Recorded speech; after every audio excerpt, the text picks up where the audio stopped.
Prestes a completar 50 anos desde a sua fundação, a Itaipu Binacional tem uma nova gestão. Uma gestão comprometida com o cuidado com as pessoas e que acaba de ampliar o território de atuação da empresa para todo o estado do Paraná e parte do Mato Grosso do Sul. Para atuar neste amplo território, foi criado o programa Itaipu Mais que Energia.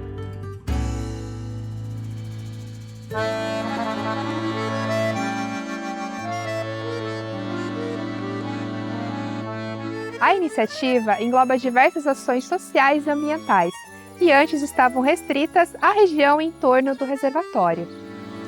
E que agora vão chegar a 434 municípios, que somam 11 milhões de pessoas e 200 mil quilômetros quadrados de área.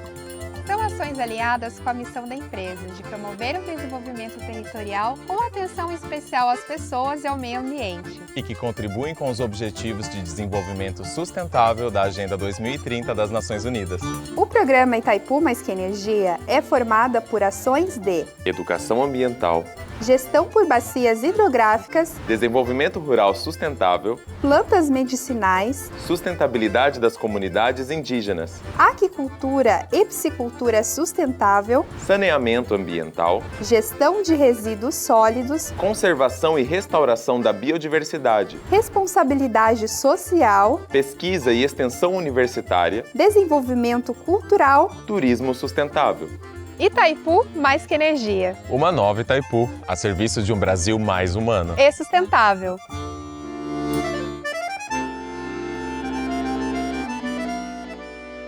Eu queria estar com os irmãos aqui. O que nós vamos fazer, na realidade, é um grande bate-papo. É isso que nós combinamos, pastor William. E com isso facilita vocês estarem usando o aplicativo para ir fazendo perguntas. Nós vamos daqui a pouco dar uma paradinha, já conversar um pouquinho. A gente não quer fazer uma palestra, a gente quer conversar com vocês sobre pequenos grupos, como começar, como recomeçar, como ter essa experiência da Igreja Multiplicadora lá dentro da sua igreja, do ministério que Deus tem confiado a você. Nós combinamos que nós vamos falar um pouquinho da história. A nossa igreja, ela tinha, antes do ano 2000, grupos de casais.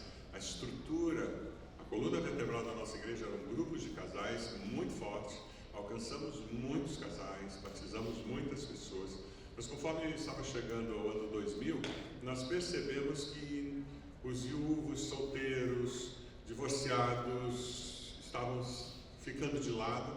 Nós começamos a procurar, e foi quando nós, através do Ministério de Igreja em Células, o pastor Roberto Lai, nós conhecemos esse processo com mais profundidade, e no ano 2000 nós começamos a implantar, antigamente células, hoje nós chamamos de PGM, em nossa igreja.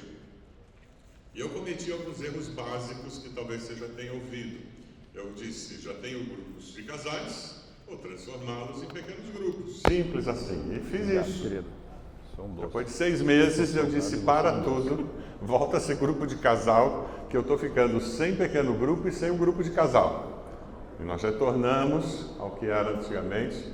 Aí eu preguei na igreja sobre o assunto e disse, num sábado, próximo sábado, quem estiver interessado em participar de um pequeno grupo, nós vamos passar o dia inteiro estudando os fundamentos, as estruturas, e para minha surpresa, 124 pessoas se inscreveram para ir participar daquele evento.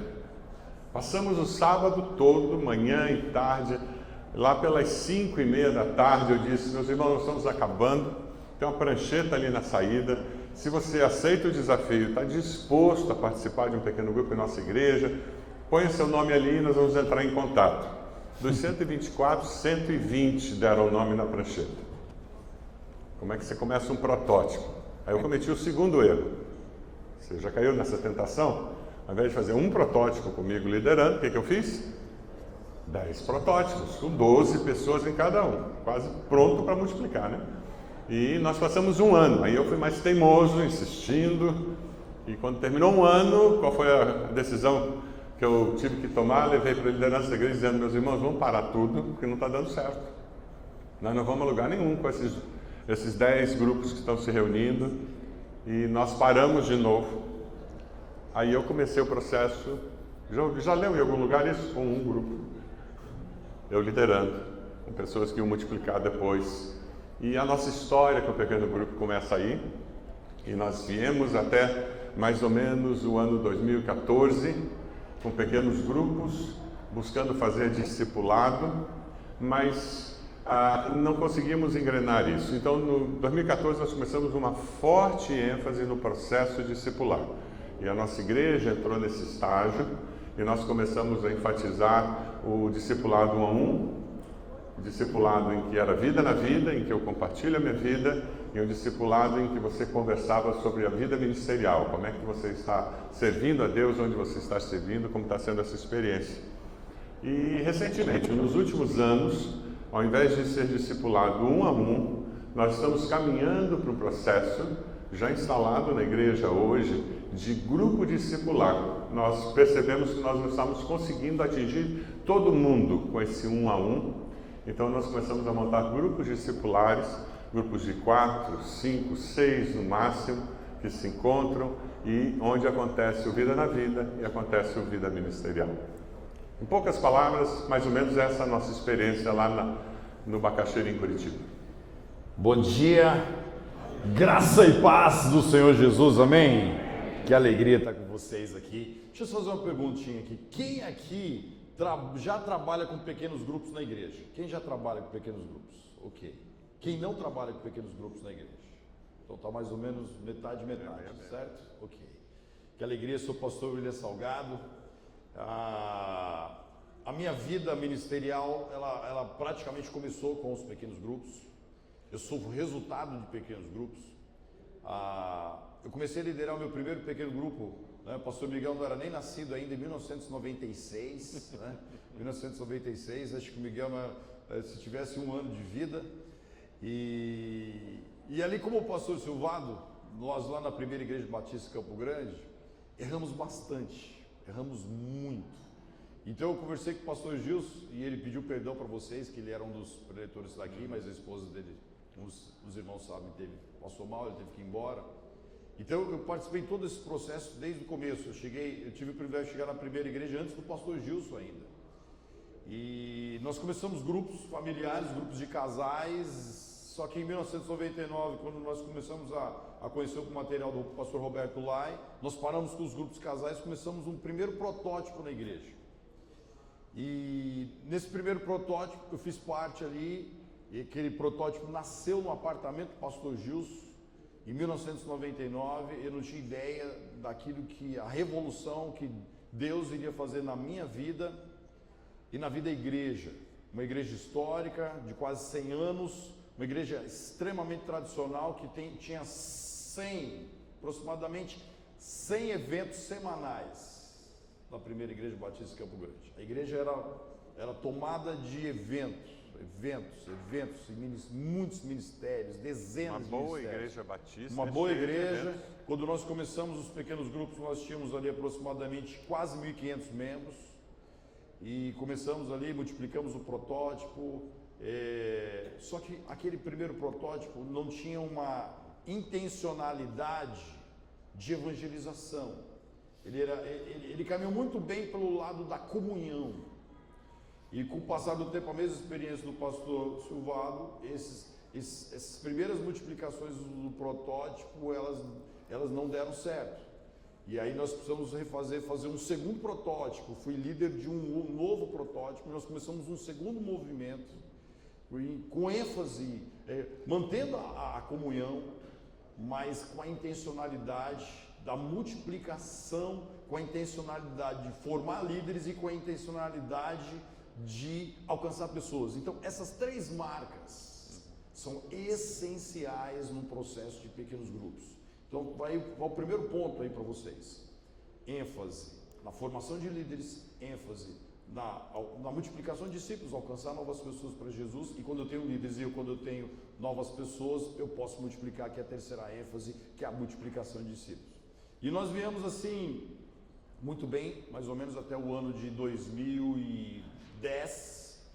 2010 o processo travou. E aí nós tivemos que trazer uma consultoria, e depois de muito tempo conversando com aquela consultoria, ele falou assim: o seu problema é discipulado. Foi a mesma coisa que o pastor Silvado. E nós, uma igreja batista histórica, e aí nós perguntamos se aquela consultoria, quem hoje no Brasil é referência em discipulado? Eu falei, hoje no Brasil não é Batista, mas é o MDA. Então nós acabamos buscando conteúdo lá no MDA. Não existia igreja multiplicadora ainda, então nós conhecemos a igreja em células, nós conhecemos o MDA, conhecemos um pouco da rede Inspire e começamos a absorver. Aí quando nós conhecemos a visão de igreja multiplicadora, que é nosso, que é da nossa teologia, e aí conversando com o pastor Gilson, nós falamos assim, vamos abrir mão daquilo que nós já vivemos, das nossas experiências, porque nós queremos abençoar a denominação. Então, quando nós olhamos para a denominação, eu falei, nós vamos fazer toda a curva que o pastor Silvado começou a fazer lá em Curitiba em 2014, 2015. Falei, nós vamos seguir a mesma curva para juntar com a Igreja Batista Bacaxeri e ser bênção para a denominação. Então, mais ou menos lá 2016, 2017, nós saímos do MDA e fomos para a Igreja Multiplicadora. E ao longo desses anos, a igreja sai ali de 1.500 membros. Quando eu estava lá em Campo Grande, ainda pouquinho antes da pandemia, estávamos chegando perto de 6.000 membros. Então nós vivemos uma revolução extraordinária. Apesar de nós erramos muitas coisas. Mas eu quero falar para o teu coração, talvez você está pensando em estabelecer pequenos grupos. Uma realidade, eu já quero passar de novo a palavra para o pastor Silvado. O grande desafio de uma igreja em pequenos grupos é a formação de liderança. E o discipulado, irmãos, eu não posso pensar em pequenos grupos sem olhar para a grande comissão. A formação de discípulos é essencial no processo se eu quero alcançar novas pessoas e formar novos líderes, é um processo. Então, a visão da igreja multiplicadora, às vezes você fala assim, mas a visão da igreja multiplicadora, nós conversamos hoje, é só pequeno grupo. Não, a visão da igreja multiplicadora é a vivência dos princípios neotestamentários no ambiente pequeno grupo, vivendo intencionalidade. E quando eu consigo unir essas duas forças, o discipulado e o pequeno grupo, num ambiente voltado para o cumprimento da grande comissão, meu irmão, é algo assim que nós vivemos uma revolução silenciosa e assim, multidões de pessoas foram alcançadas, batizadas, e nós vemos isso em igrejas grandes, nós vemos isso em igrejas médias e hoje vemos isso em igrejas pequenas, igrejas sendo plantadas através de pequenos grupos, e é algo assim tremendo, algo assim que nós erramos em muitas coisas, tivemos que refazer processos, e no questão do recomeço, e eu quero terminar aqui essa minha primeira fala inicial, nós precisamos recomeçar várias vezes. Nós recomeçamos, a falha não nos levou a desistir, a refletir e recomeçar, porque nós entendemos que esse é o caminho. É a questão, eu acho que esse recomeço é possível quando eu entendo que é uma visão de Deus. Construir esses valores dentro da minha comunidade. Então, se é só uma estratégia, então, não deu certo agora, eu levanto a cabeça e digo, qual é a outra estratégia que tem por aí? Qual é o outro pacote que tem por aí? Quando a gente entende que usar pequenos grupos como uma estrutura para crescimento cristão, para amadurecimento e para evangelização, aí fica mais fácil dizer, está dando dificuldade, não deu certo assim, eu vou tentar de novo, vamos ver se eu posso aperfeiçoar, se eu posso aprender com alguém para fazer a mesma coisa de uma maneira diferente. Uma das coisas que ficou muito linda na Igreja Multiplicadora é que ela faz um resgate de tudo aquilo que nós batistas sempre acreditamos. Sua igreja acredita em oração? Você acredita em oração? Não tem, você não vive um pequeno grupo saudável sem ter oração. Você acredita em discipulado? Não tem como eu viver igreja sem discipular pessoas. Você acredita em evangelização? Você acredita em abençoar pessoas que estão passando dificuldades? É onde entra a compaixão e graça. Quer dizer, os valores que são vivenciados são os valores que nós, batistas, sempre cremos. Acontece que nos últimos anos, em muitas igrejas, o que aconteceu é que nós perdemos essa ênfase. Você conhece pessoas que acreditam em missões, dizem que nós temos que fazer missões, mas nunca foram no campo missionário e nunca contribuíram para missões? E que não oram para missões? Elas têm o valor, mas elas não vivem o valor. O que a proposta de você ter pequenos grupos na sua igreja é justamente você conseguir vivenciar valores que são caros a nós, que nós cremos que estão na palavra, e aquele grupo menor viabiliza isso acontecer, né? Nós temos os slides, né? Sim. Eu acho que a gente podia passar para os slides e daqui a pouco a gente dá a oportunidade para que você faça perguntas. E quem sabe você já pode começar a mandar aí do aplicativo. O QR Code está aqui na tela, é só quem chegou depois, você entra aqui, você vai estar enviando perguntas, o pastor Edmilson vai estar recebendo, o pastor Tiago também vai estar recebendo e vão trabalhar para que a gente receba essas perguntas e a gente possa ter uma grande conversa aqui. Vamos lá, William. Maravilha. Há uma diferença entre visão e modelo. Modelo é algo que você tem Deixa eu sair daqui que eu estou ficando na frente do povo aqui. Pode ficar aí à vontade. Eu sou grande. Meu sonho é só ficar aqui. Vem para cá para trás, que daí o pessoal consegue ver lá. Ok, parabéns. Há uma diferença entre visão e modelo. Modelo talvez é algo que você precisa fazer, é como se fosse uma roupa, tem uma camisa que você tem que vestir aquela camisa. Quando nós trabalhamos de visão, aí nós vamos trabalhar com princípios. E princípios são aplicáveis em qualquer contexto. Então, o que eu gosto muito da visão da igreja multiplicadora é que ela não é um modelo, é uma visão. Isso que precisa ficar bem claro para a gente iniciar o processo. Opa! Perdão. E quando eu quero fazer rapidamente aqui só uma recapitulação daquilo que é a visão da igreja multiplicadora. Porque uma parte dos irmãos já conhece, já estão aqui, mas a visão da igreja multiplicadora é uma visão de multiplicação intencional. Então a palavra intencionalidade, ela precisa estar muito clara no processo. Olha, irmãos, todo esse material aqui vai ser disponibilizado para vocês, mas pode tirar foto, mas não tem copyright desse material, tudo está aqui de vocês, tá? Então a multiplicação intencional baseada em 5 princípios, nós vamos falar sobre esses 5 princípios agora. Com o objetivo de crescimento para a igreja local, com o objetivo de cumprir a grande comissão. Então, o objetivo principal da visão da igreja multiplicadora é viver os princípios como estilo de vida no cumprimento da grande comissão. Quais são esses 5 princípios? O pastor Silvado acabou de comentar: oração, evangelização discipuladora, plantação de igreja, formação de líderes, compaixão e graça. Então, a melhor forma de você viver esses princípios neotestamentários é no ambiente de um pequeno grupo, um ambiente relacional, onde eu vou orar por aquela pessoa que está sofrendo. Irmãos, nós tivemos experiências de oração, e eu sempre tenho brincado com o pastor Gilson que nós vimos mais milagres acontecendo nos pequenos grupos que nos cultos. Coisas assim tremendas. E pequeno grupo multiplicador é um lugar de milagre, irmãos. Milagres acontecendo nas cozinhas, com pessoas simples. Nós tivemos líderes, avós, donas de casa. Você pega pessoas, desde um deputado a uma pessoa que trabalha na profissão mais simples, liderando um pequeno grupo em ambientes distintos e Deus fazendo algo tremendo.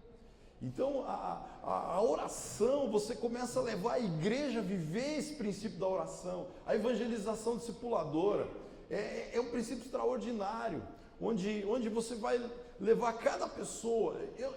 Com a experiência desses 20 e poucos anos pequenos grupos, eu compreendo que nem todo mundo talvez vai ser um líder de pequeno grupo, mas todo mundo pode ganhar alguém para Jesus e cuidar dessa pessoa. Todo mundo. Uma igreja, você imaginou uma igreja que ora? Uma igreja que evangeliza, uma igreja que discipula, uma igreja, meu irmão, que está interessada em plantar outras igrejas, vivendo formação de liderança, compaixão e graça, como estilo de vida. Isso é a visão de igreja multiplicadora, e o pequeno grupo é o melhor ambiente para que eu possa viver esses princípios. É o ambiente da casa, da cozinha, onde nós choramos juntos, onde eu oro por aquela pessoa toda semana. Irmãos, hoje eu moro em Campinas, nosso pequeno grupo é em Paulínia, é uma cidade ao lado. E o PGM do apartamento do pastor Esdras fica no 15º andar. E nós chegamos na hora da reunião do nosso PGM, subimos. Mais ou menos umas 7 pessoas, um grande elevador. Chegou no 12º andar, o elevador fez assim, ó. As irmãs que estavam lá no elevador, Aí o elevador faz assim, ó, pum, e desce. E de repente sobe um pouquinho e cai mais 3 andares. Irmão, que desespero. Só que nós estávamos ali em família, era um pequeno grupo. E ali nós começamos a orar, tinha uma irmã com grandes problemas de debilidade de saúde. E nós começamos a orar. Aí tinha um menino lá que não era convertido ainda, ele se ajoelha e aceita Jesus dentro do elevador. Tragédias pode mudar a realidade, não é isso que o pastor Abdala pegou? A tragédia do elevador. Só que todo mundo ali era muito amigo. E passar depois 40 minutos aquele elevador sai. E nós podemos juntos celebrar, nos abraçar. E ali nós viramos amigos mais íntimos ainda. Isso é realidade, pequeno grupo. Se você tivesse talvez num ambiente que você conhecesse ninguém, talvez você nunca imaginar uma experiência como essa. Pastor Silvado, quer falar um pouquinho dos... Com relação à plantação de igrejas, que faz parte disso, nós batistas cremos nisso. Quem já participou de um ponto de pregação? Foi em algum culto de ponto de pregação? Olha lá. É um pequeno grupo. Você vai no ponto de pregação, tem 4 pessoas, né? 5 pessoas, você prega para 5 pessoas, 6 horas, não é isso? A diferença é que o ponto de pregação, o teu objetivo é que ele cresça, vire congregação e vire igreja. O pequeno grupo é a mesma coisa, só que o objetivo é que ele cresça porque está evangelizando, cresça porque está cuidando de pessoas, e quando ele chega em um determinado momento ele multiplica para continuar se reunindo na casa das pessoas, e multiplica, e de repente você tem um grupo ainda maior do que você teria se todo mundo ficasse junto, justamente porque você se espalhou e você viabilizou que mais pessoas sejam atingidas. E ele faz aquela formação de líderes, porque daí se eu tenho um ponto de pregação, quem prega é aquele pastor, aquele seminarista, quando vira uma congregação tem um pastor, tem um seminarista, não está formando líderes. No pequeno grupo, na marra, a igreja forma líderes, porque a hora que você multiplicou, você tem que ter alguém liderando, alguém aprendendo a fazer, e o processo vai acontecendo, e a compaixão e graça é quando as pessoas são abençoadas. Pastor Silvado, uma igreja multiplicadora, uma igreja voltada a pequenos grupos, é uma igreja que volta aos princípios, né? Nós acabamos falando sobre isso aí. E Abacaxi teve uma experiência muito linda, né? No ano 2014, esse retorno basicamente a uma vida discipular, e isso faz toda a diferença. E voltar aos princípios, meu irmão, essa curva aqui, eu quero ser bem honesto com vocês. Essa curva aqui, nenhuma igreja já fez essa curva por completo. Nós estamos todos fazendo essa curva. Uma curva de voltar a viver o Novo Testamento. E eu sonho de viver, encontrar no Brasil igrejas vivendo os princípios. E eu desafio você mesmo, que veio aqui, a entender isso. Colocar a sua igreja numa rota de voltar a viver esses princípios. Amém. Em relação, o que é uma igreja baseada em princípios? É uma comunidade local em que todos os membros vivenciando os princípios apresentados à palavra de Deus. E aí eu queria frisar essas duas coisas: glorificar a Deus e cumprir a grande comissão. Esse é o nosso negócio. Liderar, discipular, evangelizar, irmãos, para a glória exclusiva do nosso Deus. A glória dele, mais nada. Nós não estamos aqui para buscar reconhecimento, para dizer que igrejas maiores, menores, igreja A, B, C, não, a glória do Senhor. E o cumprimento da grande comissão. Isso é igreja multiplicadora, isso que a gente procura trabalhar com os pequenos grupos. Pastor? Eu acho que a gente podia dar uma paradinha técnica para as perguntas. O pastor Edmilson me disse que já tem perguntas. Vamos conversar um pouquinho. Já temos algumas perguntas aqui. Eu queria já direcionar uma para o senhor, pastor Roberto. Como é que se trabalha a resistência? Estamos falando aqui de voltar aos princípios, né? Você vai sortear? Existe um padrão já consolidado em muitas igrejas, padrão de ministérios, padrão do grande culto, pequenos grupos. Algumas igrejas foram machucadas pelo processo equivocado lá atrás. Como é que você quebra uma resistência na implementação dos pequenos grupos? Como é que trabalha para que não haja uma divisão ali, quem gosta, quem não gosta? Como é que trabalha esse processo de quebrar essa objeção? Eu acho que o grande segredo é você valorizar o que tem, e esse é um erro muito comum. Eu fico tão apaixonado pela visão nova, pelo pequeno grupo, que eu começo a criticar o jeito antigo de ser da igreja. Mas aquele jeito antigo é que fez a gente chegar até aqui. É isso aí. Então eu não preciso ficar criticando, falando mal e dizendo que está tudo errado. Não, eu compartilho a visão. Aqueles 5 princípios, se você entrar lá no site da Igreja Multiplicadora, você tem sermões, tem vários estudos e você prega os princípios. Você vai ter alguma resistência na sua igreja se você pregar a vida de oração, se você pregar a necessidade de fazer discipulado, a evangelização discipuladora, você está pregando a palavra ali. É isso aí. Você está aquecendo o coração das pessoas com os princípios. E daí, quando você vai implantar um pequeno grupo, você vai encontrar pessoas que são contra. Na nossa igreja, nós temos pessoas que são membros da nossa igreja e nunca foram a uma reunião de pequeno grupo. Na nossa também. Mas eles são membros da igreja, eles são ovelhas do rebanho, são cuidadas. E nós conversamos. Quando eu vou visitar alguém no hospital que não pertence ao pequeno grupo, eu confesso que eu faço um exercíciozinho ali, né? Eu chego, converso com a pessoa, como ela está e tal, e eu digo, e daí, muita gente veio te visitar? Não, pastor, veio o irmão fulano só, não veio muita gente da minha família. Eu disse, puxa, que pena, se você tivesse num pequeno grupo. Aí, a intencionalidade. Aí eu digo, sabe o que acontece hoje comigo na igreja? Quando eu chego para visitar, o líder do pequeno grupo já cuidou de tudo, já organizou quem vai cuidar das crianças, já preparou para o pessoal levar comida lá para a família, ter comida, quando é a dona de casa que está no hospital. O pessoal toma conta. Tem vezes, e a realidade que eu vivo, tem vezes que a pessoa vai para o hospital, sai do hospital e eu não fico sabendo. Aí eu vou conversar com a pessoa e diz, não, pastor, a igreja foi maravilhosa comigo. E eu dou glória a Deus dizendo amém. Por quê? Porque o pequeno grupo fez esse cuidado. E isso é orgânico, esse que é o lindo da experiência. Ela acontece organicamente.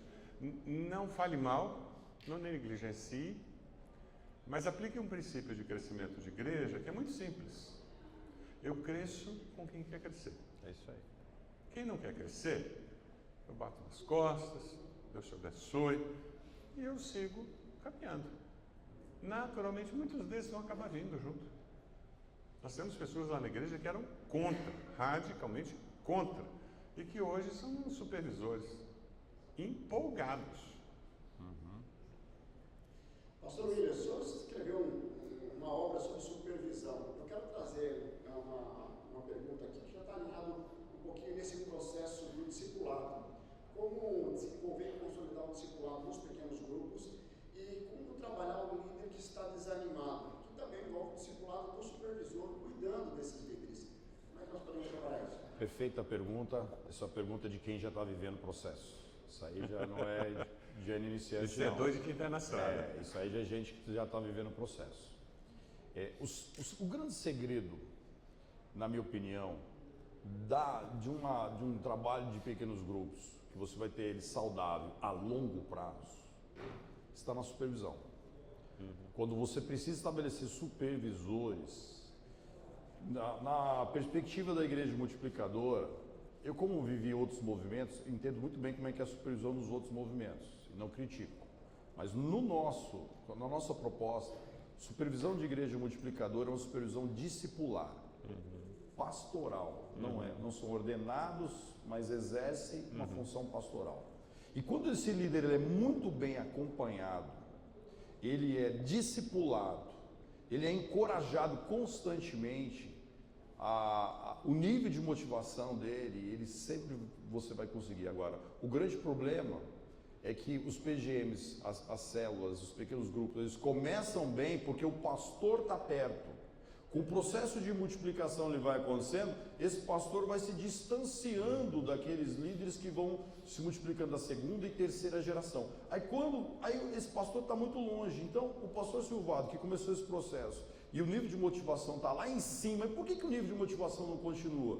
Porque não se desenvolveu uma supervisão do perfil do pastor Silvado nos outros níveis de multiplicação. Então, o grande segredo é, da mesma sede que os pastores têm em multiplicar a PGM formando líderes, eu preciso ter a mesma sede para multiplicar supervisores, porque esses supervisores vão cuidar desses líderes. E líderes bem cuidados, eles eles fazem coisas extraordinárias. O pastor Silvato está contando aqui de experiência, que lá na nossa igreja nós não colocamos às vezes nenhum centavo e um PGM lá, meu irmão, um PGM de assim, classe média baixa, conseguiu comprar um carro por irmão que tinha problema de saúde com as filhas.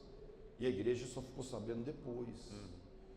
Então, aí o processo ele fica orgânico. A palavra usada pelo pastor Silvado é você cria uma cultura discipular, uma cultura de cuidado que vai tomando conta da igreja. E isso é algo extraordinário. Então, a supervisão, ele é a estratégia que nós usamos. Pastores acabam cuidando desses supervisores acabam cuidando desses líderes para que o nível de motivação, encorajamento... E aí uma coisa que eu escrevo no livro, daqui a pouquinho falo dos livros aqui, que quando o supervisor ganha o coração do líder, depois ele tem as mãos. Ganha o coração primeiro do líder, caminha com ele, ama. E aí, quando não tínhamos essa visão, quando chegava o supervisor na PGM, o líder ficava assim com medo. Ai, vem meu supervisor, ai, vem o fiscal, ai, vem cobrar. Quando nós mudamos essa perspectiva, o líder falou assim, meu supervisor, meu sonho, você veio hoje à noite aqui no nosso PGM, nós estamos com saudade de você. É aquela perspectiva discipular, de cuidado, de caminhada, de amigo, de amizade. Aí quando nós olhamos para o Novo Testamento, a gente vê isso no apóstolo Paulo. Quantas vezes nas aberturas, introduções do apóstolo Paulo, ele falou assim, eu estou com saudade de vocês. Então essa perspectiva bíblica começa a permear esses relacionamentos. E aí, meu irmão, para um líder ficar desmotivado vivendo num ambiente de amor, ele pode ficar desmotivado? Pode, tem pessoas, né, que têm dificuldade de ficar motivado, mas quando você faz isso, a possibilidade de ele ficar motivado é muito menor. Ok. Pastor Roberto, a diferença do pequeno grupo PG e PGM é o M. O M é de multiplicação. Certo? Como fazer para quebrar as panelinhas de pequenos grupos que ficam só sendo PG de comunhão e não PG de multiplicação? Eu já tenho uma outra pergunta agregada a essa. E como é que funciona o processo de capacitação de líder? Porque só vai multiplicar se tiver líder preparado na multiplicação. Como é que seria essa escola de capacitação de líderes? Não quebra a panela. Tem panelinha na tua igreja, não quebra a panela. O teu trabalho como líder é tirar a tampa.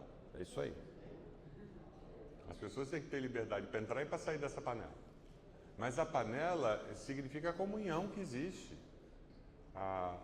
Um pequeno grupo, ele tem um primeiro estágio no começo, multiplicou o grupo. Aquele começo é um momento em que você está desenvolvendo comunhão. O foco é aquele. O grupo está se realinhando. As posições, os relacionamentos. É natural isso. Chega gente nova, é natural.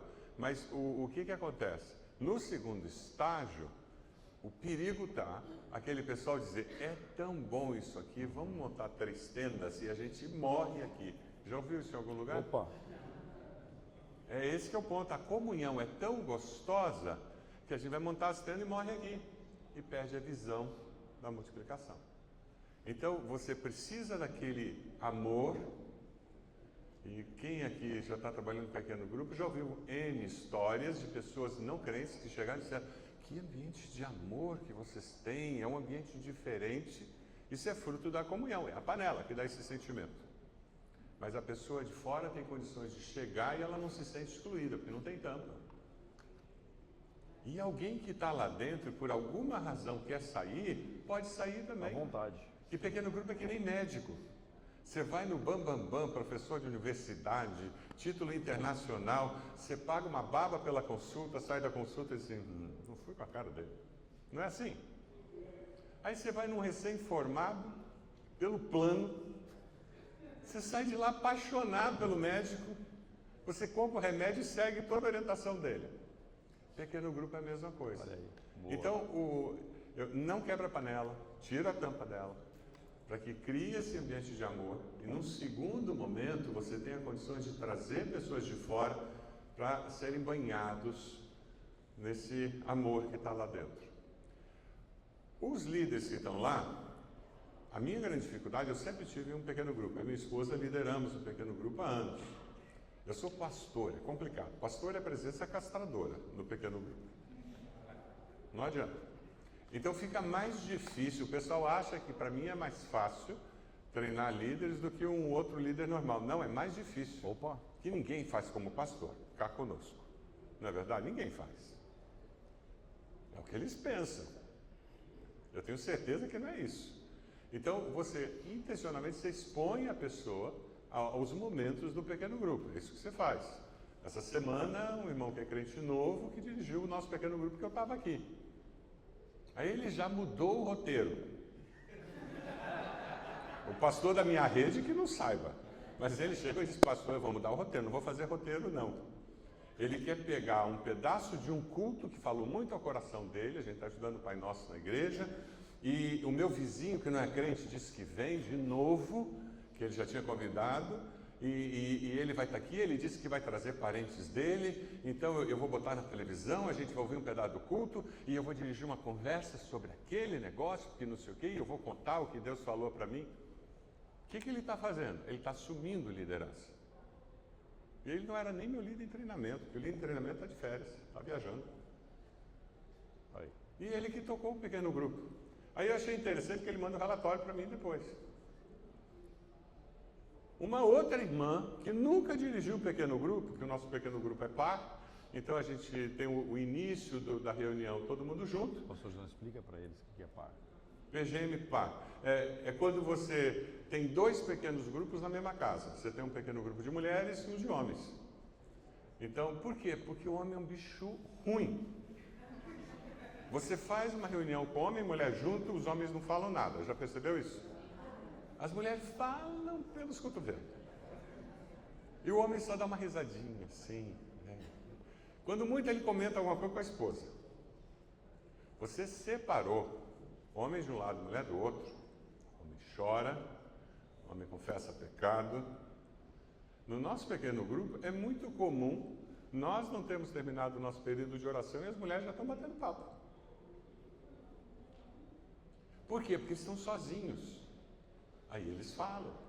Então, essa irmã que nunca dirigiu o PGM feminino, foi ela que liderou. Eu disse, caramba, ele além de aparecer e assumir como líder, ele descobriu alguém que pode ser líder também. E botou a pessoa no fogo. A igreja, dentro do trilho de treinamento dela, tem que criar alguns cursos. CFI? Para quê? Para formar líderes que podem. Então a pessoa vem ali e pega a teoria. Mas é lá, com a mão suja de ministério, que ela vai se desenvolver como líder. Perfeito. Pastor William, tem aqui uma igreja em Salvador que está na implementação do protótipo, quer saber quais os erros e acertos que já aconteceram para não cometer os mesmos erros. Tem alguém aqui pedindo um resumo de como fazer a implementação, do zero. Tem como dar uma linha meio, um passo a passo inicial aí? Boa. Irmão Salvador, eu amo Salvador, hein? Salvador é uma terra muito especial. Seguinte, vou contar os meus principais erros do primeiro protótipo. Primeiro erro, nós tínhamos muita gente. Era assim mais ou menos umas 20 pessoas. Aí não era um PGM, era um GGM, irmãos, um grande grupo multiplicador. Aí você fala assim, mas não é um protótipo? Aí o que acontece? Quando você faz um protótipo muito grande, na cabeça do membro que vai liderar depois, ele fala assim, meu PGM bom é PGM grande. E PGM bom é PGM pequeno. O que é pequeno? Pequeno é pequeno, irmão. É 8, 9, 10 pessoas. Por exemplo, os apartamentos hoje, né, a maior parte das cidades hoje, as pessoas moram em apartamentos, as salas são muito pequenas. Como é que você vai colocar 20 pessoas no apartamento? Você não põe, entendeu? Então, primeiro erro, muito grande. Esse foi um erro assim. Segundo grande erro que nós cometemos e muitos pastores cometem. Eu vou chamar aquele irmão lá para fazer parte do protótipo, que ele é um grande dizimista, entendeu? Ele é uma pessoa muito importante, meu irmão. Se você olhar para o método de escolha de Jesus Cristo para escolher os seus 12, foi oração. Então, protótipo precisa ter muita oração, discernimento, pessoas que querem de verdade. E nós erramos porque boa parte daquelas pessoas queriam estar perto do pastor. E aí, meu irmão, aquelas pessoas depois de terminar o protótipo, eles não queriam nada com nada. Isso foi um grande erro. Terceiro grande erro do protótipo foi a questão de nós não, no protótipo, e eu só percebi isso depois, muitos anos depois, eu falei, puxa, por que eu não percebi isso antes? Nós não tivemos a oportunidade das pessoas trazerem visitantes, não crentes, no protótipo. E aí, quando multiplicou o protótipo, ninguém sabia cuidar de visitante, porque protótipo é um lugar de aprendizagem, lugar de treinamento, multiplicou o que ele aprendeu. O pastor Marcos Petrucci, daqui a pouquinho ele vai falar um pouquinho no final do livro dele, ele não usa o nome protótipo, ele usa o nome ensaio. É ensaio? O Miguel acho que também, né? Ensaio, né? Ensaio. Então, legal. Porque no espanhol, quando você fala para o pessoal de língua espanhola assim, prototipo, ele sabe o que é. Você fala protótipo na língua portuguesa, o cara fala, protótipo, o que é um protótipo? É um ensaio. Não sabe, é um ensaio, é um treinamento de como vai ser o jogo. Então tem que fazer o mais próximo da realidade. Então, se for o terceiro erro, nós não cuidamos, nós não trouxemos ninguém, as pessoas multiplicou, eles não sabiam ganhar ninguém, não sabiam nem fazer convite. Aí quando você vive isso no protótipo e mostra para eles como é que se faz o convite, como que recebe o visitante, eles reproduzem na multiplicação. Quarto erro, nós falamos para os líderes assim, não traga os filhos, deixa os filhos com alguém. Meu irmão, e quando multiplicou, eu vou deixar esses filhos aonde? Aí eles não sabiam cuidar de criança. Foi um erro terrível. Protótipo é um lugar que tem que ter criança tem que passar, tem que ensinar as pessoas como que nós vamos fazer com essas crianças. Precisamos abrir um PG para elas. Então, esses quatro erros assim foram assim, nós pagamos um preço muito caro por causa disso aí e tivemos que refazer um novo protótipo porque aqueles ali já não aprendiam mais o processo. William, deixa eu fazer uma pergunta para você agora. Se eu não souber, eu pergunto. Os acertos. Os acertos. Os acertos. Acerto. Os grandes acertos. Trabalhar com pessoas que querem. E muitas vezes são pessoas extremamente humildes.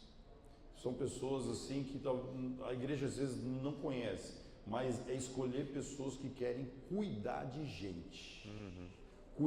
Pessoas que têm o coração pastoral para cuidar. É aquela pessoa que fala assim, pastor Silvano, o Edmilson não veio hoje, o Miguel não veio hoje, cadê ele? É aquela pessoa que está sempre preocupada com fica de olho nesses. Outro grande acerto, nós pastores, supervisores, precisamos ter olho de águia para identificar pessoas com potencial. É você entrar no lugar assim com um olhar assim de identificar pessoas com potencial. Terceiro grande acerto, assim, que é algo que aconteceu e não foi planejado, foi talvez assim espontaneamente, foi nós descobrirmos, e aí eu quero ir na linha do pastor Silvano, que no processo de formação de líderes, a gente tinha uma escola discipuladora, tinha todo o conteúdo, treinamento de líderes, mas nós descobrimos que o grande acerto, se eu quero formar um grande líder, eu coloco ele para caminhar ao lado de outro líder. Aí nós estamos percebendo que os melhores líderes eram aqueles, não eram os melhores alunos da escola discipuladora, da escola do discípulo, eram aqueles que estavam caminhando ao lado de um grande líder. Eu falei, olha essa cara.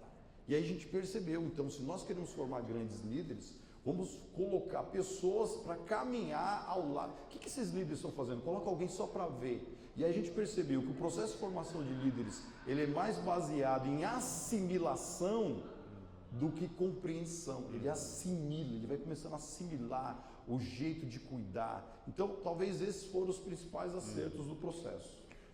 Aqui no Sul, e talvez você... Aí é onde entra a questão de princípios. Como é na tua região. Por exemplo, aqui no Sul, o começar na hora e ter uma hora para terminar é muito importante. Opa! Muito importante. Como bons batistas, ter um lanche minutos. É acertar.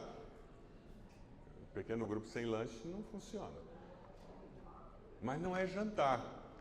Nós já tivemos um pequeno grupo que cada semana era um grande jantar. Aí você ficava uma hora e pouco no jantar. E a gente não veio ali para jantar, a gente veio para ter uma reunião, um encontro do pequeno grupo, né? Eu acho que é muito interessante. E essa questão de criança que você falou, eu tive um período com um pequeno grupo que tinha muita criança. E nós tivemos uma experiência muito interessante. Ninguém queria cuidar das crianças. Ninguém queria ministrar as crianças, todo mundo queria estar na reunião.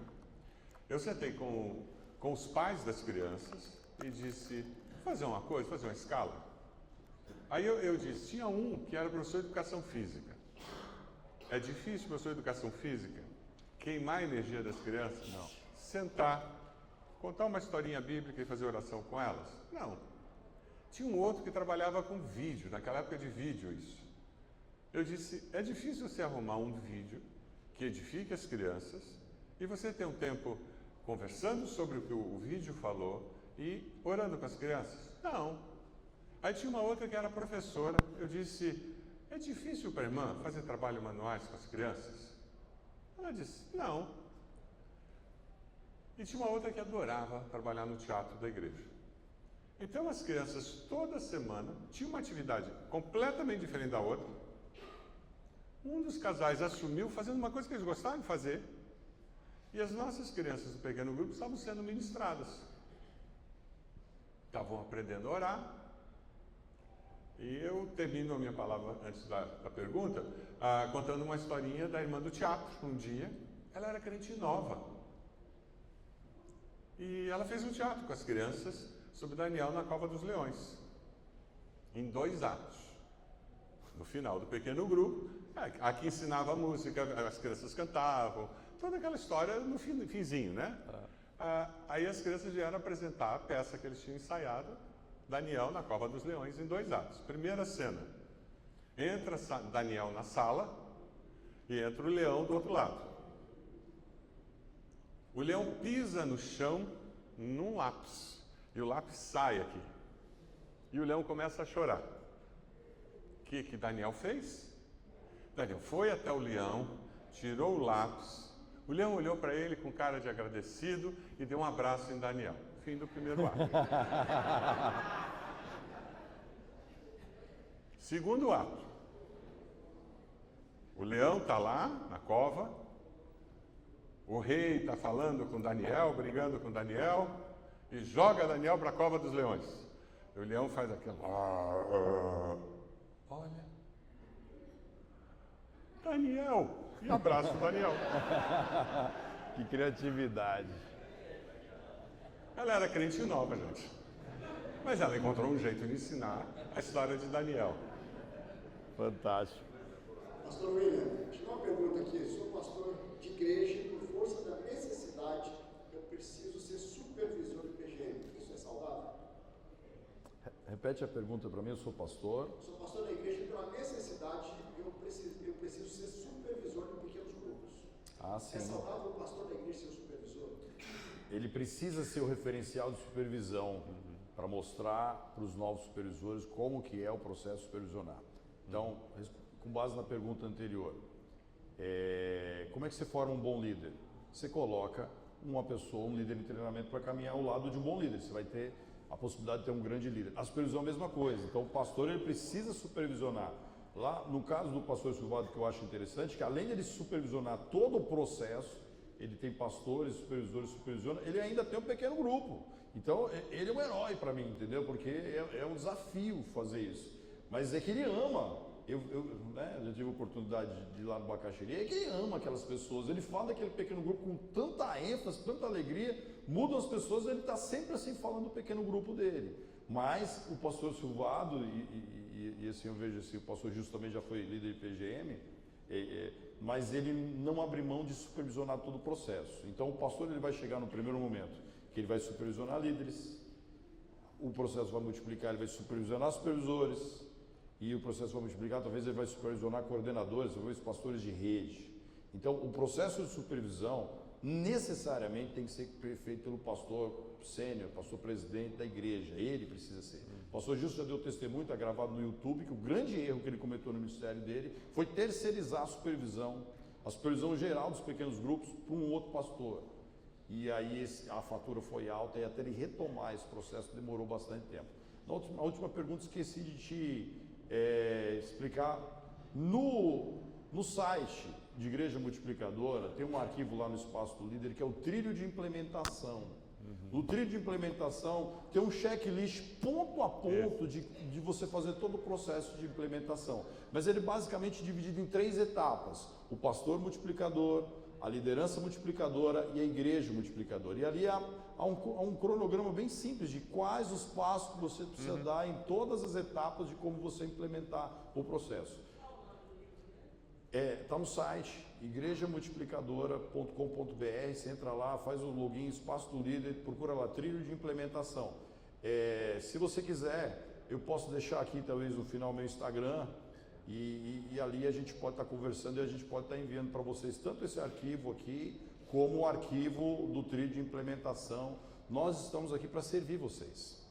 Então, assim, vai terminar daqui a pouquinho essa oficina, esse workshop, esse painel, mas às vezes você tem alguma pergunta, você não vai ser respondido e nós estamos à disposição para continuar respondendo essas perguntas para vocês, não só hoje, mas se você tiver uma pergunta no futuro, alguma coisa, nós estamos à disposição de vocês. Pastor William, deixa eu só dar um testemunho em relação a esse tema.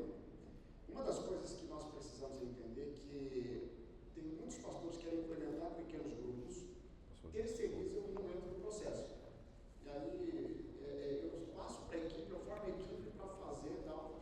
Se o pastor presidente não está envolvido diretamente no processo de implementação da visão, são coisas diferentes. Uma coisa é você liderar pela visão, outra coisa é você liderar pela necessidade ou pelo programa. Quando você lidera pela visão, as pessoas elas vêm atrás da visão. Se é uma necessidade, logo elas vão fazer, isso aqui não é tão importante. E foi muito interessante uma crise que eu tive em um momento que eu sou um pastor de rede, de pequenos grupos, onde um dos líderes da rede é o pastor Roberto, que é o meu pastor há 25 anos. E teve uma situação, bem no início, eu ainda era recém-ordenado ali, teve uma multiplicação no pequeno grupo dele. E ele sentou comigo, vamos almoçar aqui que vai ter, eu quero falar sobre multiplicação. E aí ele falou assim, vai ter multiplicação, vou fazer assim, pastor, eu tenho feito diferente a multiplicação. Como é que você tem feito? Tem um momento de testemunho e tal. Aí depois os líderes vêm ali, eu oro pelos líderes, dando posse, eles aí e tal. Tá bom, vamos fazer isso então. Segunda-feira você vai lá no pequeno grupo para liderar esse processo. Eu falei, tá bom. Aí de repente eu vou lá no pequeno grupo, e aí tem a compartilhar e tal. Já sabia ali, e a outra liderança de um outro pastor, o pastor João Camargo, daí vai lá um grupo aqui, outro aqui, e agora? Agora os líderes têm que ir à frente, e eu orar dando posse aos líderes, mas é o meu pastor. Como é que eu vou orar dando posse aos líderes no pequeno grupo? E eu entrei em crise. Mas foi algo muito interessante, porque ele não deixou de ser o meu pastor, ele não deixou de ser o pastor presidente da igreja. Ali ele estava com o líder do pequeno grupo, e foi muito simbólico aquilo, porque aquelas pessoas ali perceberam que o pastor realmente está vivendo uma visão, certo? E isso não faz ele menor ou maior, nem eu maior ou menor, mas ele é o meu pastor, ele é o meu líder, né? Mas dentro da estrutura ele tem uma função de pastor de rede e de líder de pequeno grupo. Só que ele é o líder dos supervisores, dos pastores de rede. Então é algo muito legal, muito saudável essa troca. Né? Pastor, eu queria fazer uma última pergunta aqui, daí depois vamos para as considerações finais. Pastor Roberto, como é que a diferença entre uma igreja em pequenos grupos e uma igreja com pequenos grupos, como é que trabalha essa tensão entre ministérios que acaba ocorrendo aí nesse processo? Não existe igreja só em pequenos grupos. Ponto. Não existe. Principalmente uma igreja batista. Batista é todo um bando de idiotas. Todo mundo tem ideia. E você sempre vai ter gente na tua igreja que não vai estar no pequeno grupo. Então, você não é uma igreja em pequenos grupos. Então, lembra daquela volta que o pastor William colocou lá, em que você volta para os princípios? Nenhuma igreja chegou lá. Está todo mundo no caminho.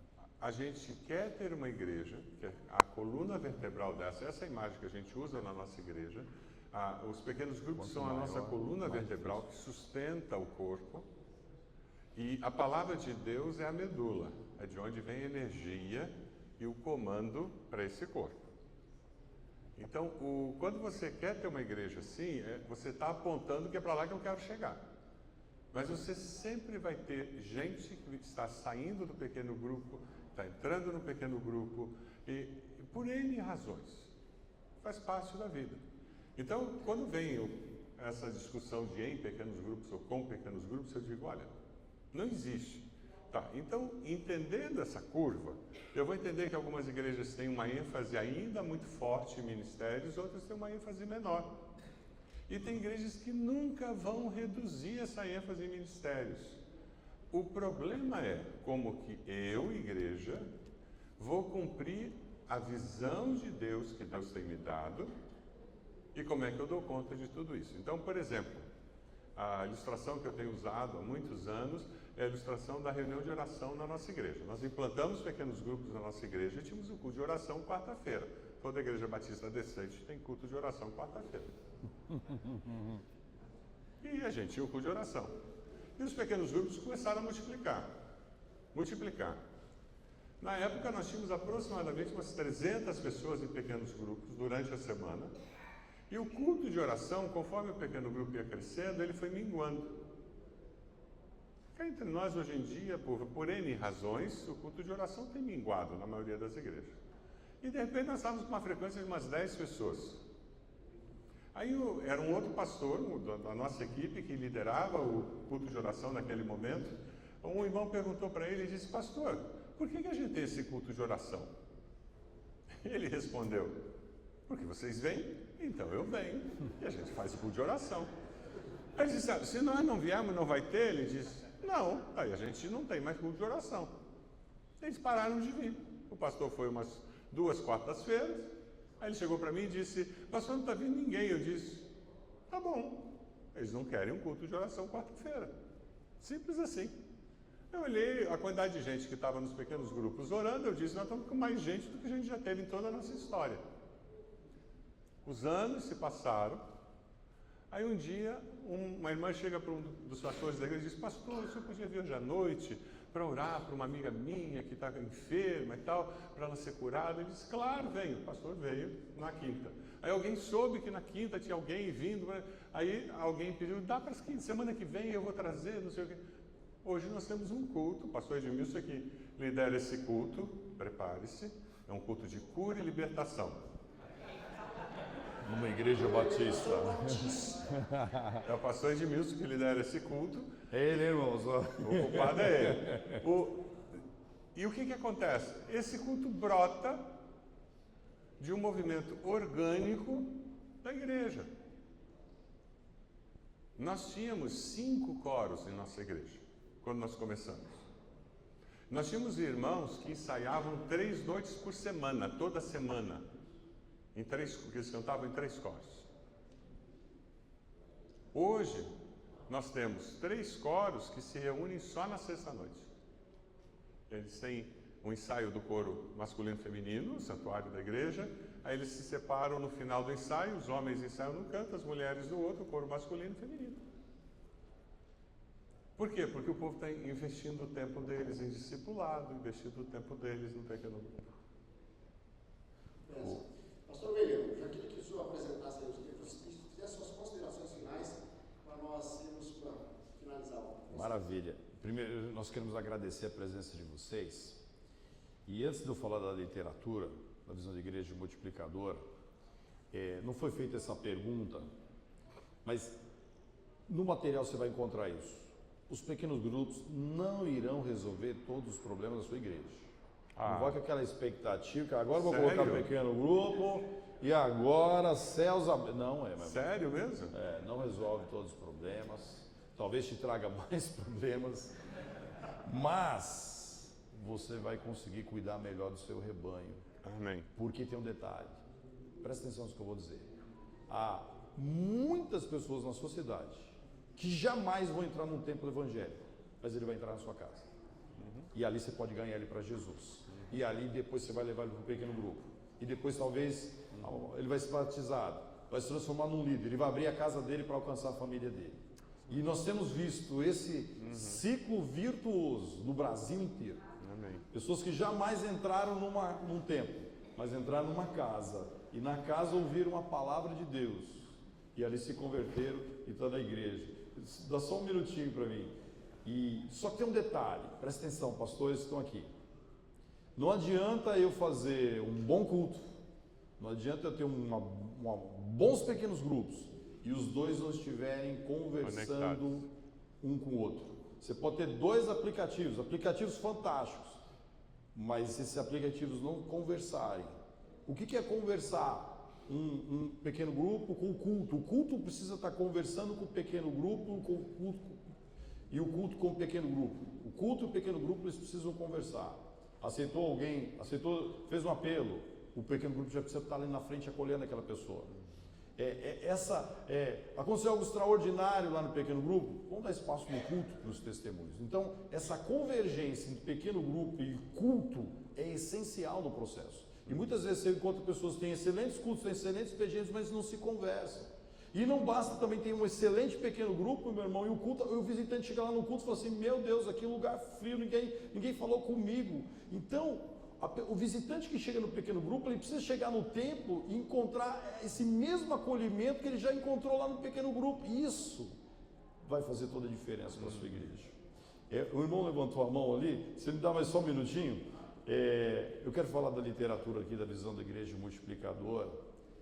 Eu fui impactado com essa literatura. O primeiro livro escrito na visão da igreja multiplicadora para o pastor Fernando Brandão, Igreja Multiplicadora. Você vai basicamente aqui trabalhar a questão dos princípios, da visão, de ter certeza do que é a visão da igreja multiplicadora.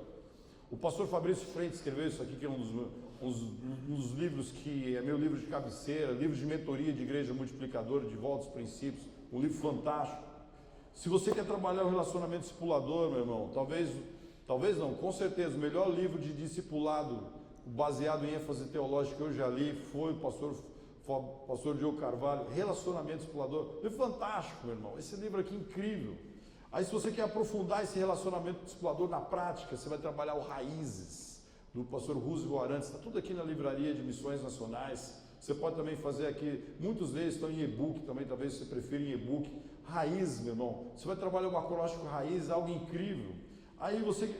Até agora nós vamos falando de pequeno grupo. Agora nós vamos falar de pequeno grupo. Quando você trabalha os princípios, o relacionamento discipulador, talvez a tua igreja esteja preparada para você começar com os pequenos grupos. O pastor Márcio Tunala, que foi do Bacaxeri, esse livro aqui foi escrito, isso aqui tem cheiro do Bacaxeri. Esse livro foi escrito na experiência do Bacaxeri. Aqui para vocês ouviram do pastor Silvado, do pastor Edmilson, foi que o pastor Tunala está colocando aqui nesse livro. Um livro fantástico, meu irmão, um pequeno grupo multiplicador. Aí Deus me deu o privilégio de escrever o livro Supervisão. Se eu quero ter pequenos grupos multiplicadores saudáveis, eu preciso ter uma supervisão. Uma coisa está atrelada à outra. Eu preciso ter PGM saudáveis com supervisões saudáveis. Aí, meu irmão, você quer multiplicar discípulos no contexto da tua igreja? Aqui o pastor William Moore, saudoso pastor William Moore, um livro fantástico, meu irmão, trabalhar a multiplicação de discípulos. Como é que eu trabalho multiplicação de discípulos? Como é que eu vou trabalhar hábitos, princípios, os 8 hábitos que o pastor David trabalha nesse livro aqui, um livro extraordinário, um best-seller, meu irmão, esse livro aqui, roda o mundo inteiro, pastor David Early. Aí outro livro que tem cheiro do Bacaxeri, Escola Bíblica Discipuladora, o pastor Marcos Paulo, ele vai te ensinar como você trabalhar uma igreja uma escola bíblica discipuladora no contexto da sua igreja, algo tremendo. E aí crianças, meu irmão, prioridade, igreja multiplicadora tem que priorizar criança, como é que trabalhar, como é que a evangelização de crianças no contexto do pequeno grupo da tua igreja. Então esses livros estão disponíveis aqui no stand de Missões Nacionais, no site da Livraria de Missões Nacionais. Irmãos, são livros fantásticos. O pastor Marcos Petrucci, ele escreveu esse livro aqui, 40 Dias Intencionais, e rapidamente fala aqui mais ou menos a proposta desses devocionais. Boa tarde, queridos. Eu sou suspeito de falar da Igreja Multiplicadora, porque Deus me deu a alegria, a graça de estar em uma igreja no Rio de Janeiro durante 7 anos e meio e pastorear uma igreja que tudo funcionava no templo, embaixadores do rei, mensageiros do rei, e continua funcionando até hoje. E fazer a curva para voltarmos aos princípios, os princípios neotestamentários. E foi uma experiência magnífica, extraordinária, caminhar com aquela igreja que virou uma referência também de igreja multiplicadora, porque a compaixão, graça, começaram o primeiro protótipo, tendo a experiência, pastores, de começar com o meu Pedro, o meu Tiago e o meu João. E essa cultura do Pedro, Tiago e João foi algo que Deus me deu, porque olhando todos os princípios eu percebi que o menos é mais. O pastor William Salgado falou, comece um pequeno grupo com poucas pessoas, não com muitas. Então, nesse livro, 40 Dias Intencionais, após começar com os primeiros discípulos ali, e na época Deus me deu 6, porque eram 3 homens, 3 mulheres, e nós começamos então a cuidar daqueles 6.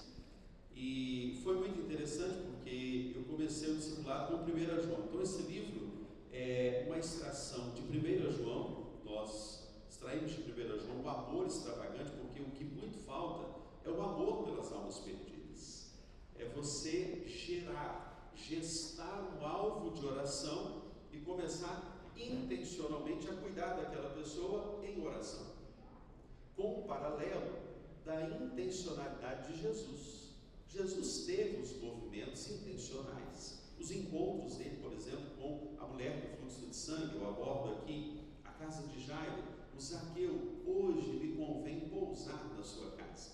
E é interessante que no final eu trago uma abordagem prática, como você e o seu pequeno grupo multiplicador, você pode, de forma prática, ter movimentos intencionais. Por exemplo, um jantar intencional, um churrasco intencional, para convidar o seu RI, relacionamento intencional, para estar com você. São 40 devocionais, algumas igrejas estão fazendo também a jornada, encomendaram os livros, estão fazendo a jornada, está lá na nossa livraria. Eu tenho certeza que, como tem abençoado muitos pastores, a minha própria vida, vai abençoar muito também a sua vida. Obrigado, queridos.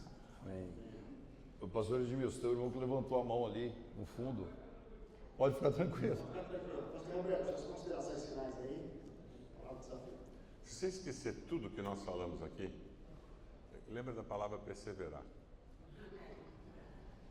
Esse é o segredo. E não é só no pequeno grupo, gente. Ministério, você só aguenta o tranco porque você está perseverando. Por quê? Porque você tem uma chamada, você tem uma visão. E daí as lutas são desafios. Os problemas são oportunidades. E eu acho que você abraçar essa visão, você se permitir viver esse momento de vida discipular dentro de um pequeno grupo, eu tenho certeza que você não vai voltar. Depois que você experimenta viver em igreja, em comunidades pequenas, nos lares, você diz, isso tem cheiro de Novo Testamento, isso tem cheiro do que Jesus falou. E o meu desejo é que você aceite o desafio, você seja ousado, você comece pequeno. Tudo que começa grande é doente, não é normal.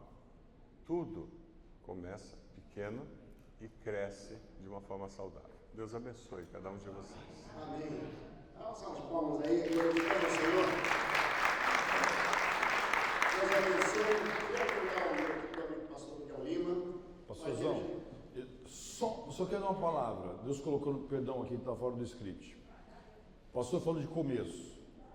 Há pessoas aqui que talvez precisam recomeçar. Recomeça, querido. Deus te trouxe aqui para falar, recomeça. Recomeça. É hora de você recomeçar. Talvez você parou na pandemia. Recomeça. Deus é contigo. Amém. Pastor Miguel Lima, pastor da Igreja Batista da Lagoa, do Recife, começou o ensaio com 13 banquinhos. E hoje é uma igreja que tem uma frequência mais de 1000 membros aí, com uma igreja com 5 anos, né? 6 anos. Pastor Miguel Lima vai orar, colocando diante do Senhor a vida de cada um. 17h30. Aí. Que Deus realmente abençoe cada um de vocês. Com a oração, nós estamos finalizando aqui. C3. Boa tarde, meus irmãos. Então, já fica um convite. Hoje às 17h30 na sala C3, nós teremos um testemunho lá também sobre plantação de igreja e igreja purificadora também, não é isso? Exatamente. O pastor Silvado vai estar dando a palavra, o pastor Miguel vai estar dando o testemunho. Então, hoje às 17h30, aqui na C3, aqui do lado, nós teremos o encontro da visão da igreja multiplicadora. Você conhecer mais lá. E tem um detalhe: lá vai ser sorteado uma inscrição com hospedagem no Multiplique Global em Águas de Lindóia. Só que só vai ganhar quem tiver presente lá. Uma hospedagem de 11 a 14 de novembro. Aí você vai dar para a esposa e paga a sua, pode ser? E um detalhe, meu irmão, é assim, eu tenho certeza, tô tendo um pressentimento, que acho que quem está aqui que vai ganhar lá a hospedagem e a inscrição. Vamos ficar de pé, meus irmãos, para orarmos, agradecer a Deus por esse momento tão especial que nós tivemos aqui. C3, Águas de Lindóia. Durante todo esse tempo precioso. Senhor, muito obrigado, Pai, graças te damos por tudo que ouvimos aqui. Certamente, ó Deus, o Senhor marcou um encontro conosco neste lugar e não tenho dúvida de que muitos corações voltarão, né, agora para a hora do almoço, com o sentimento de recomeçar, com o sentimento que tem que perseverar, porque essa obra é tua, Pai. Então nos usa para a tua honra e tua glória. Em nome de Jesus, amém. Amém.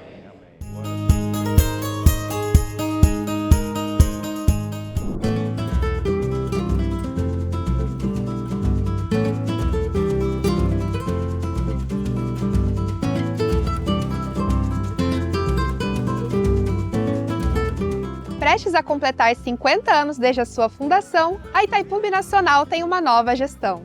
Uma gestão comprometida com o cuidado com as pessoas e que acaba de ampliar o território de atuação da empresa para todo o estado do Paraná e parte do Mato Grosso do Sul. Para atuar neste amplo território, foi criado o programa Itaipu Mais Que Energia.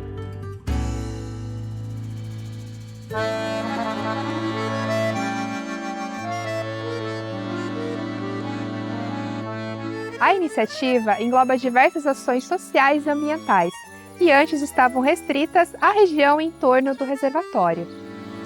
E que agora vão chegar a 434 municípios, que somam 11 milhões de pessoas e 200 mil quilômetros quadrados de área. São ações alinhadas com a missão da empresa de promover o desenvolvimento territorial com atenção especial às pessoas e ao meio ambiente. E que contribuem com os Objetivos de Desenvolvimento Sustentável da Agenda 2030 das Nações Unidas. O programa Itaipu Mais Que Energia é formado por ações de Educação ambiental, gestão por bacias hidrográficas, desenvolvimento rural sustentável, plantas medicinais, sustentabilidade das comunidades indígenas, aquicultura e piscicultura sustentável, saneamento ambiental, gestão de resíduos sólidos, conservação e restauração da biodiversidade, responsabilidade social, pesquisa e extensão universitária, desenvolvimento cultural, turismo sustentável. Itaipu Mais Que Energia. Uma nova Itaipu, a serviço de um Brasil mais humano E sustentável.